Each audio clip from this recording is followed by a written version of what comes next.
ആർക്കാടി കറുപ്പിനോട് ഇത്ര വെറുപ്പ്? നിന്റെ മുടി കറുപ്പല്ലേ? നിന്റെ കണ്ണിലെ കൃഷ്ണമണി കറുപ്പല്ലേ?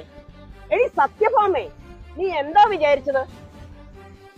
എടി, കലാകാർക്ക് കറുപ്പ് വെളുപ്പ് എന്നൊന്നും ഇല്ല, മനസ്സിലായോ? RLV രാമകൃഷ്ണൻ എന്ന് പറയുന്ന കലാകാരന് നീ അധിക്ഷേപിച്ചത് വളരെ മോശമായി പോയി. കലാകാരിൽ ഒന്നിനെ തൊട്ടാല് നോവാൻ കുറച്ചു പേരുണ്ട്. കലയെ ജീവശ്വാസമായി കാണുന്നവര്, കലയെ നെഞ്ചോട് ചേർത്ത് പിടിക്കുന്നവര്. അവനെ കണ്ട കാക്കയുടെ നിറമാണ്, അവന് കാക്കയുടെ നിറമാണ്, അവനെ കണ്ട പെറ്റതള്ള സഹിക്കില്ല എന്ന് പറഞ്ഞു. നിന്റെ ഭർത്താവ് പൂവമ്പഴം പോലെ ഇരിക്കുന്ന ആളായിരിക്കും, നിന്റെ കുഞ്ഞുങ്ങളും അങ്ങനെ ആയിരിക്കും. പക്ഷെ നീ പെറ്റ ഒന്ന് കറുത്തതാണെങ്കിൽ നീ ആ കുഞ്ഞിന് മുല കൊടുക്കില്ലേ? കൊടുക്കില്ലേ?